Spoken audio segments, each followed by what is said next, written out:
Assalomu alaykum va rahmatullohi va barakatuh. Xush kelibsiz domla. Va alaykum assalom. Qurbonlik qilish kimlarga vojib? Bismillahirrohmanirrohim. Alhamdulillahi robbil alamin. Val aqibatu lil muttaqin was salatu was salamu ala rasulih Muhammad va ala alihi va ashabihi ajma'in. Amma ba'd. Assalomu alaykum.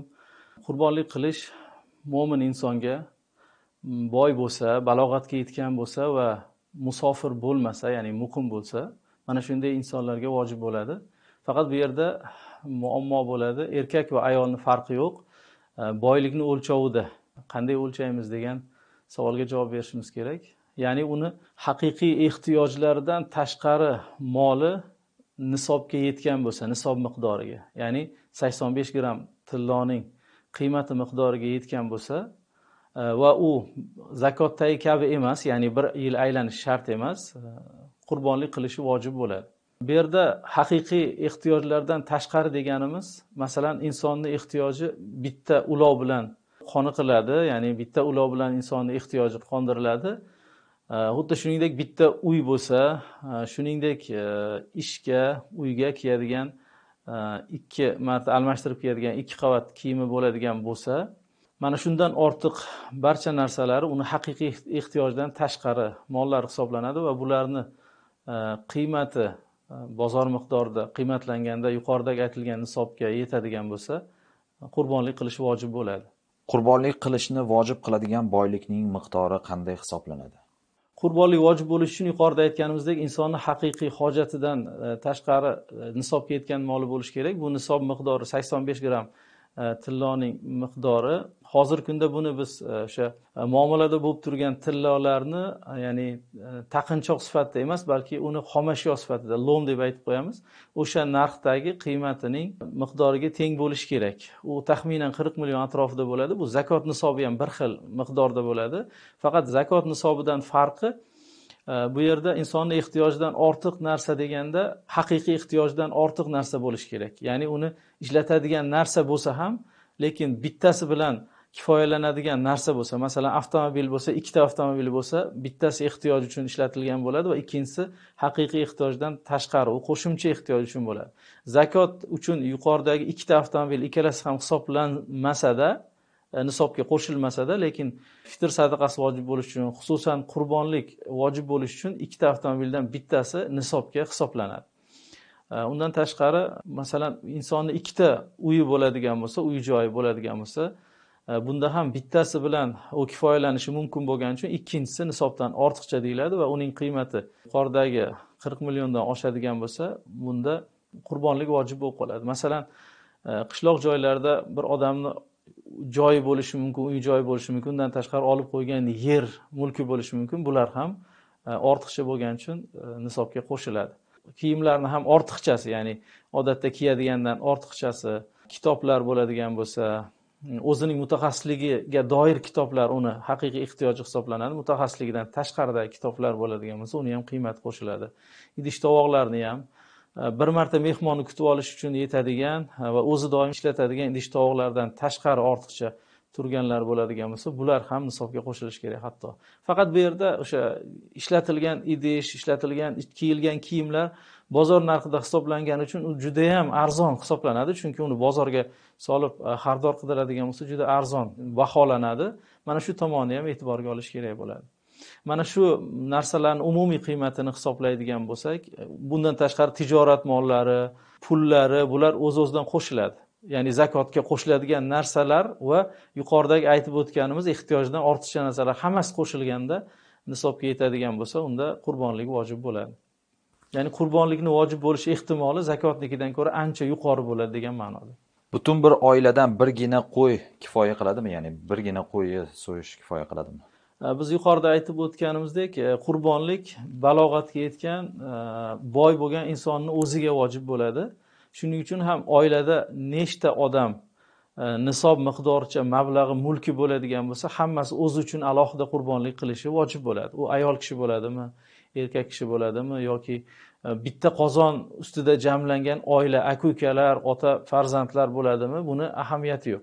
Ular hammasi uchun alohida qurbonlik qilish kerak yoki birgalikda bitta masalan mol yoki tuyaga o'xshagan katta jonivorlarni olib 7 kishigacha sherik bo'lib qurbonlik qilishlari ham mumkin bo'ladi.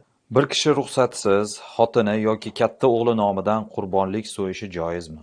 Qurbonlik ibodat bo'lgani uchun ibodatlarning asl mohiyati insonni imtihon qilish, qalbini imtihon qilish, nafsiga qarshi bir ishni amalga oshirish bo'lgani uchun aslida qo'liga o'sha yetadigan mablag'ni tutqazib, mana bunga qurbonlik qil xohlasang deb bersa, o'sha odam o'zini mulkiga aylangandan keyin endi nafsiga qarshi chiqib o'sha mablag'dan voz kechib Xudo uchun bir jonliq olib so'yishi eng to'g'ri yo'l bo'ladi aslida.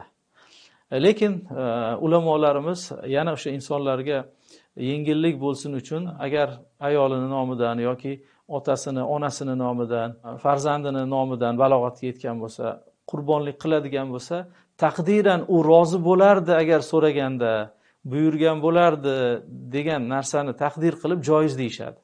Ya'ni joiz.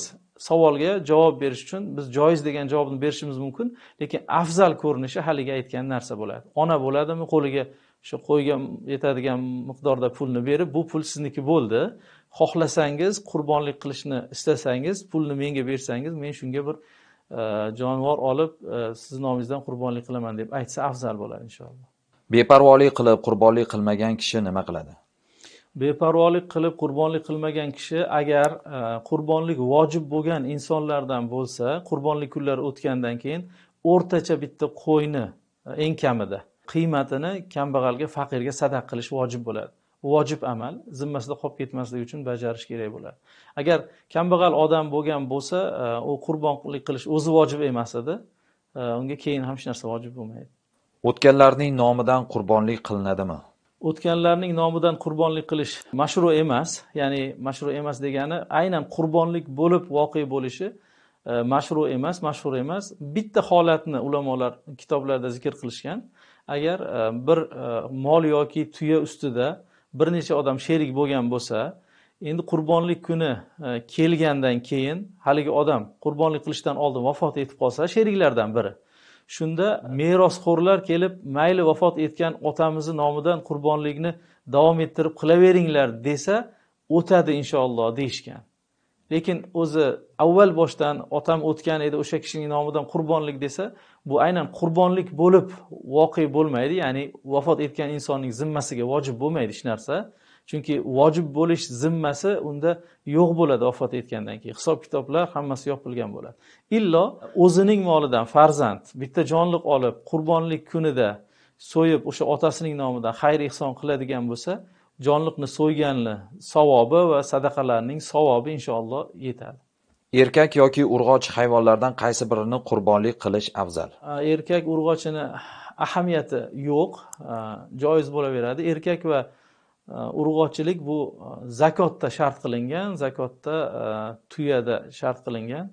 Shuning uchun inshaalloh odam ko'rganda go'zal bo'lib, hamma havas qiladigan, yaxshi chiroyli, semiz jonivorni qurbonlik qilsa bo'laveradi.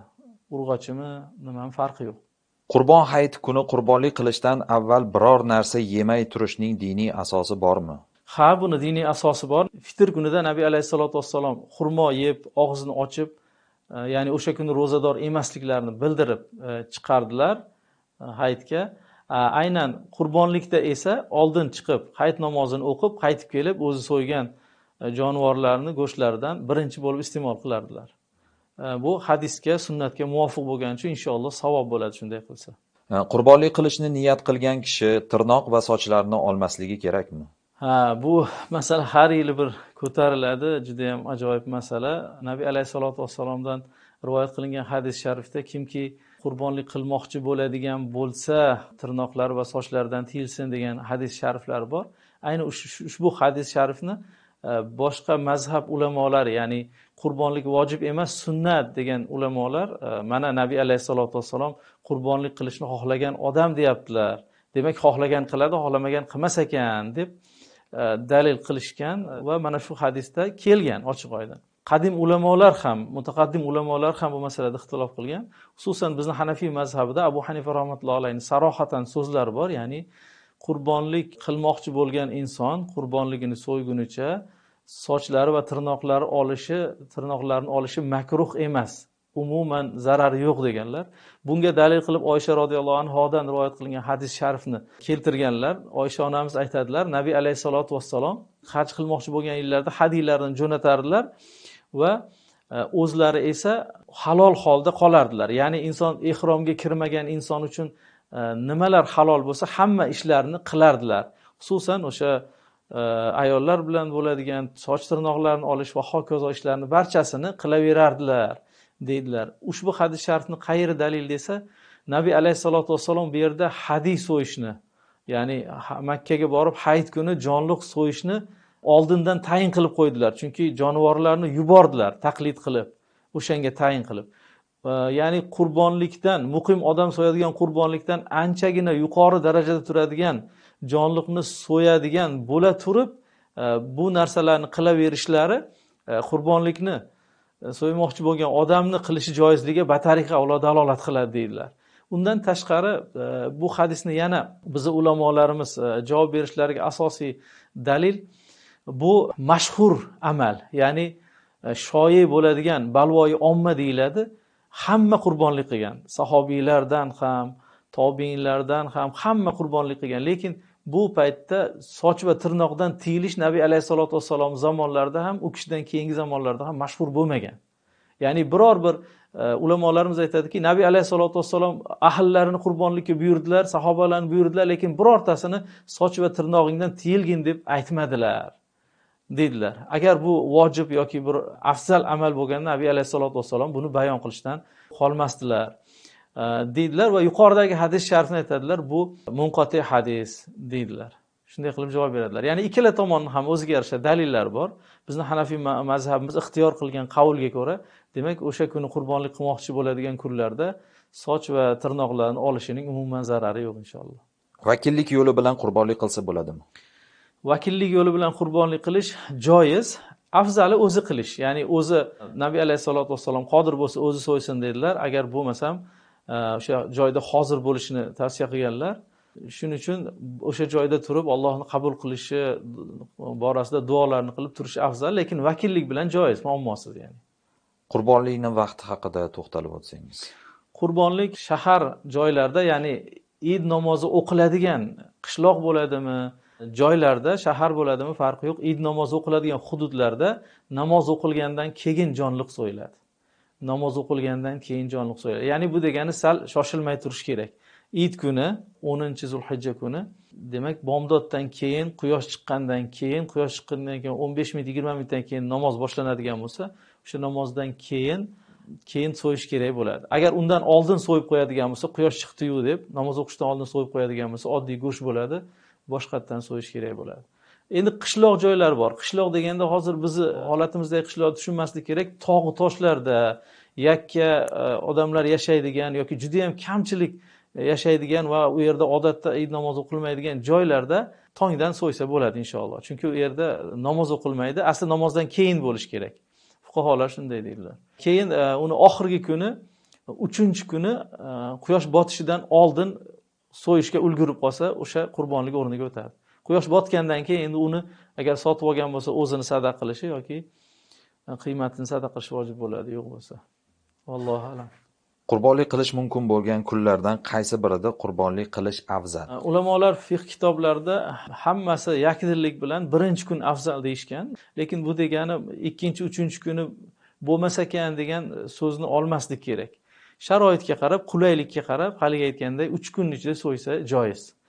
Chunki bizda haligi xalqimizda savobga juda ham ishtiyoqmandlik bor-da, birinchi kun afzal ekan deb hamma o'chirib yoki o'sha kunigina amalga oshiradi, ikkinchi, uchinchi kun jim bo'lib qoladi. Unaqa bo'lish kerak emas. Mo'tadil bo'lib, hamma navbat bilan birinchi, ikkinchi, uchinchi kunlar so'ysa inshaalloh hech qanaqa zarari yo'q. Musofir kishiga qurbonlik qilish vojib bo'ladimi? Musofir odam yuqoridagi moli nisobga yetgan darajada boy odam bo'lsa ham qurbonlik vojib bo'lmaydi. Qurbonlik vojib bo'lmaydi. Faqat endi bu yerdagi musofirdan murod biror bir yurtga borib 15 kundan ortiq muqim bo'lib yashaydigan bo'lsa ham qurbonlik vojib bo'lib qoladi. Albatta o'zining vatanida bo'lishi shart emas. Muqimlik topilsa qurbonlik vojib bo'ladi. Qassobga qurbonlik go'shtidan yoki terisini ish haqi qilib berish joizmi? Qurbonlik uchun so'yilgan jonliqni hamma juzlarini Allohga atagan bo'ladi inson. Hamma juzlarini, hattoki ulamolarimiz sog'iladigan sigir bo'lsa, uni sutini sog'may tursin deydi. Qurbonlikka atagan bo'lsa, o'shani atalgan jonivorni hattoki junini olmasin, sutini sog'masin deydi. Mabodo sutini sog'ib ichib qo'ysa, uni qiymatini sadaqa qilsin deydi. Xuddi shuningdek so'yilgandan keyin undan chiqadigan hamma juzlarini ham Allohga atagan bo'ladi. Faqat bu sadaqani boshqa farz sadaqalardan farqi, sadaqa qiluvchining o'zi ham iste'mol qilishi mumkin. Faqat unga go'shidan iste'mol qilishi, terisini ishlatishiga ruxsat beriladi. Biror bir evaz uchun ishlatishga, evaz qilib biror bir narsani evaziga bay qilib, savdo qilib berish umuman mumkin emas. Xususan, qassobni ham u ijaraga yonlagan hisoblanadi. Unga beriladigan narsa ijara haqqi hisoblanadi. Ya'ni zimmasidagi vojibni, haqni ado qilish bo'ladi. Buni esa Allohning haqqiga atagan narsadan berishga haqqi yo'q. U teri bo'ladimi, go'sht bo'ladimi farqi yo'q. Lekin oldindan pulga kelishib, o'sha pulni bergandan keyin qassobga, unga ham haligi bir nasiba sifatida qolgan kambag'allarga yoki qo'ni-qo'shnilarga bergan qator bersa, uni ham zarari yo'q inshaalloh. Qurbonlik so'yishda bismillah Allohu akbar demasdan bismillahni o'zini desa ham o'tadimi? Bismillah Allohu akbar deyish endi bu kitoblarda zikr qilingan zikr, ya'ni so'yish paytida aytiladigan zikr, lekin bismillahni aytish ham u halollik uchun kifoya qiladi inshaalloh. Qurbonlik uchun sotib olingan hayvonga keyinchalik boshqalar sherik bo'la oladimi? Bo'lishi mumkin, faqat bu sigir yoki tuya bo'lishi kerak. Bitta tuya yoki bitta sigirning ustida 7 ta odam sherik bo'lishi kerak eng kamida, va o'sha 7 ta odamdan birortasining ulushi 7 dan 1 dan kam bo'lmasligi kerak. Agar bir inson o'zi uchun qurbonlikni sotib olgandan keyin boshqalarni sherik qilmoqchi bo'lsa, qurbonlik qilishdan oldin, bu bizni kitoblarda joiz sanalgan. U o'ziga yana 6 kishini qo'shishi mumkin. Faqat ulushlari 7 dan 1 dan kam bo'lmasligi kerak. Va bu bay yo'li bilan bo'ladi, joiz bo'ladi. Endi bu yerda fiqhiy, usuliy masalalar bor, uni aytish qanchalik to'g'ri. Ya'ni bir inson bir sigirni sotib olgan paytda go'yoki 7 ta qo'yni sotib olgandek bo'ladi deydi ulamolar. Bir kishini sherik qilib 7 dan 1 ulushga sherik qilsa, o'sha qo'ylardan birini sotgan bo'ladi. Shunga o'xshagan holatda, ya'ni sherikchilik paydo bo'ladi. Ya'ni bu degani jonliqni sotib olib turib, qurbonlikka atab qo'ydi, endi atalgan narsani bir bo'lagini sotib oldi hisoblanmaydi. Ulamolarimiz joiz deyishgan inshaalloh. Qurbonlik go'shtidan boylarga ham bersa bo'ladimi? Qurbonlik go'shti farz sadaqa bo'lmagani uchun, ya'ni biz qurbonlikda o'zi qon oqizish ibodatida qurbonlik.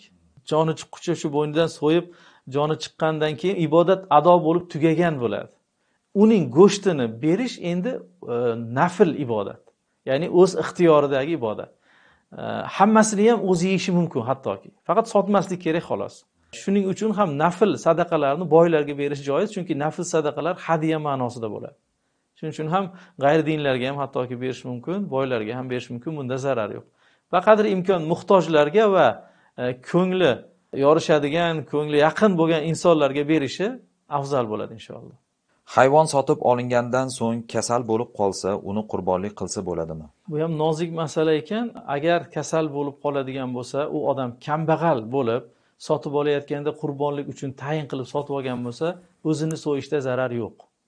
Nimaga desa, chunki ulamolarimiz aytadi, kambag'al odamni o'zini zimmasiga qurbonlik vojib emas edi.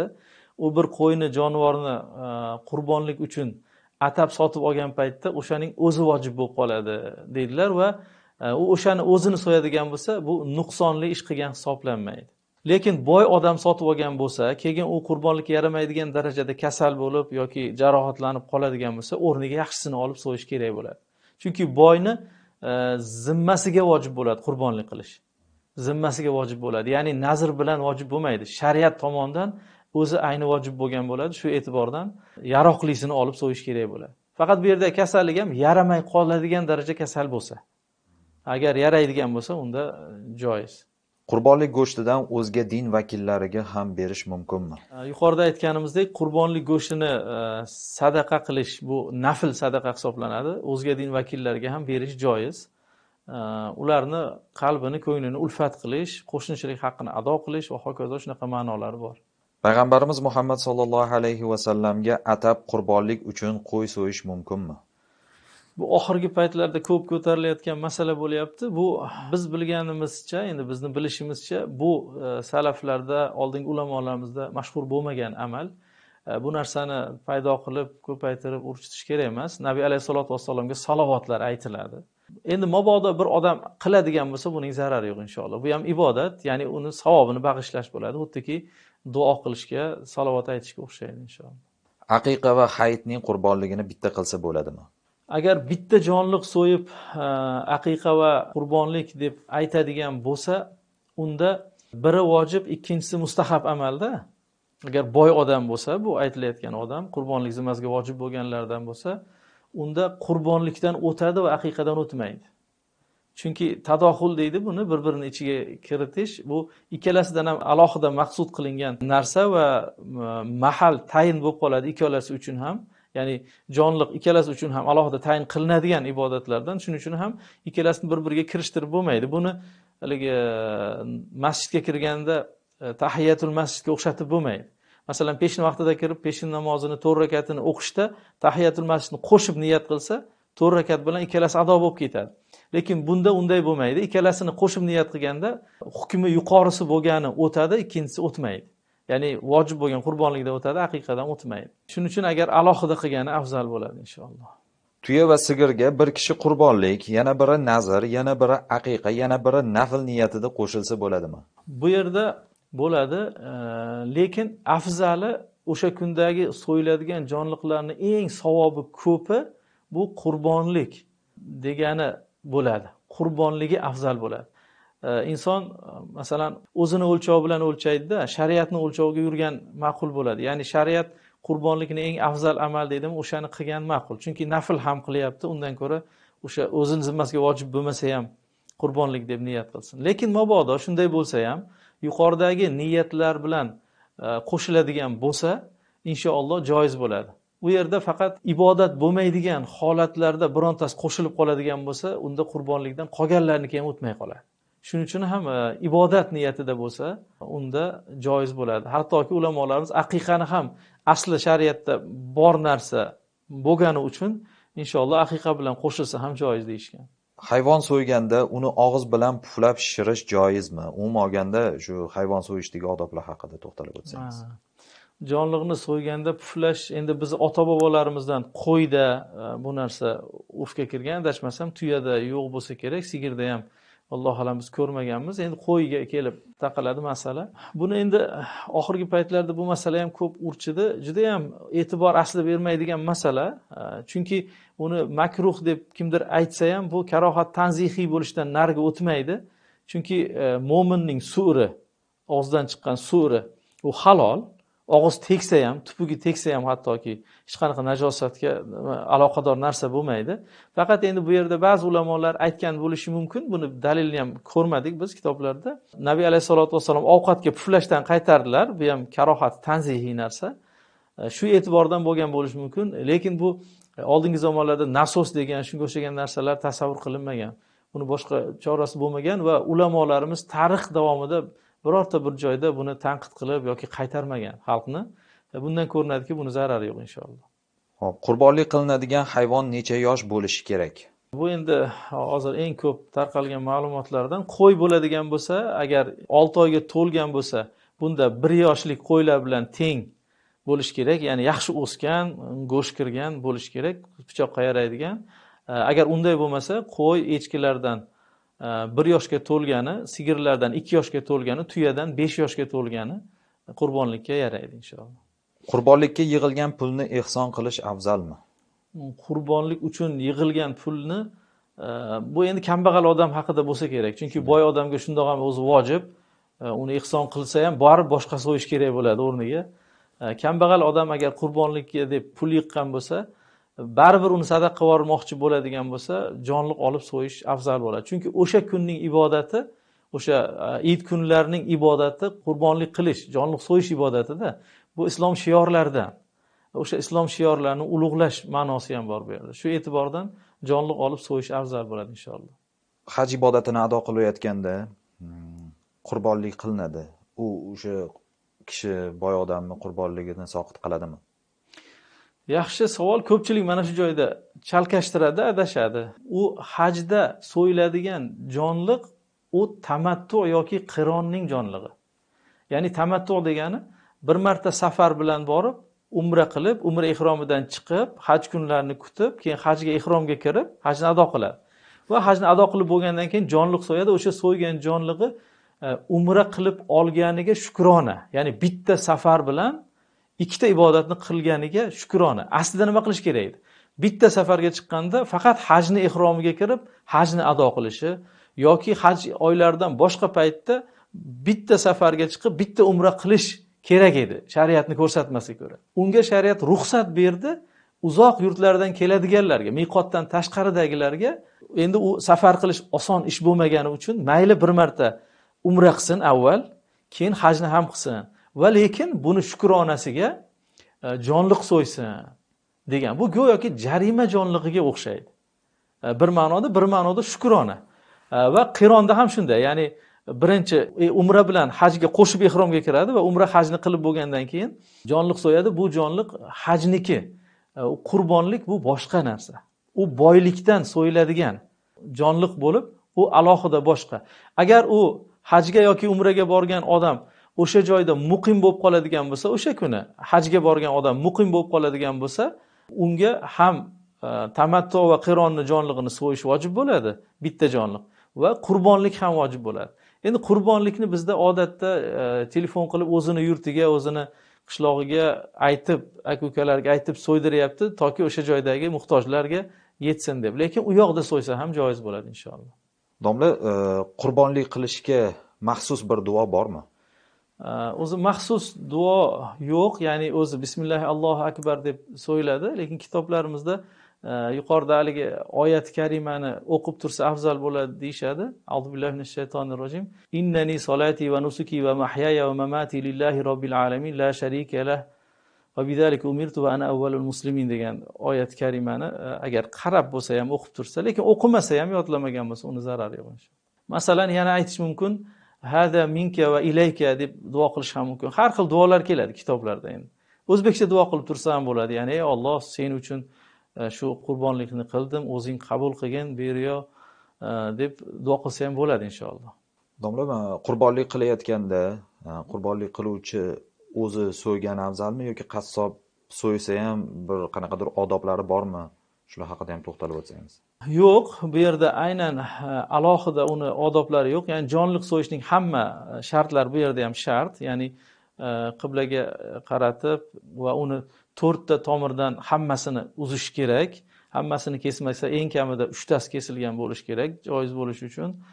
Va iloji boricha pichoqni o'tkir qilib, jonivorni qiynamasdan, uni ko'ziga pichoqni ko'rsatmasdan va so'yib bo'lgandan keyin bitta oyog'ini qo'yib yuborib bo'lsa ham uni qimirlashga imkon berish kerak. Va hokazo shunaqa nimalar bor, alohida nimalar yo'q boshqa, ya'ni qurbonlikka xos bo'lgan. Lekin o'zi so'ysa afzal ekan deb hayotda bir marta ham jonliq so'yib ko'rmagan odam so'yaman desa, u qiynab qo'yadi hayvonni. O'shaning uchun agar so'yib yuradigan odam bo'lsa, odatda so'yib yurgan bo'lsa, so'ysin. Bo'lmasam, men o'zim so'yishim kerak ekan deb qo'rqmayman deb qo'rqmasligini o'zi kifoya qilmaydi. Bu yerda jonivorni qiynamasdan so'yadigan joyini bilish kerak. U suyagiga taqab olib pichoqni tortavergan bilan u makruh ish qilib qo'yadi, aksincha. Shuning uchun yaxshi so'yishni biladigan odam so'ysa afzal bo'ladi. Qurbonlik qilayotgan odam hayvonning oyog'idan ushlab turishi kerakmi? Endi ushlab tursa ham ba'zi kitoblarda aytgan, qo'y oyog'idan ushlab tursin degan gaplar ham kelgan. Nabiy alayhisolatu vassalom ayollariga hozir bo'lib turinglar degan gaplari keladi. Bular endi afzaliyat masalalarida, ya'ni qurbonlikni o'tish o'tmasligi aloqasi yo'q. Rasululloh sollallohu alayhi va sallam barcha ummatlarning nomlaridan qurbonlik qilganmilar? Nabiy alayhisolatu vassalomni o'zini ummatlariga juda ham xayrli ishlari ko'p bo'lgan. Nabiy alayhisolatu vassalom hajjatul vadoda butun vujudlari bilan ummatlariga Alloh taoloning rahmatini so'rab duo qilganlar. Ummatlarning gunohlarini rosa so'raganlar. Vafotlarida ham ummati deb vafot qilganlar. Bu faqat o'sha bitta jonliqni qo'yni so'yishlarini odamlar rivoyat qiladi-da. Ya'ni ikkita qo'y so'ydilar, bittasi o'zlaridan va oilalaridan, bittasi ummatlari nomidan degan so'zlarni rivoyat qilishadi. Bu bilan o'sha yil, o'sha payt, o'sha zamon uchun bu. Ya'ni kelajak zamonlardan ham soqit bo'lib ketdi degan ma'noda emas. Ya'ni o'sha ibodatni qilish bilan ummatlarni gunohlarini mag'firat qilishini so'radilar-da Nabiy alayhisolatu vassalom. Bu degani inson zimmasidagi vojibni soqit qilishga dalolat qiladi degani emas.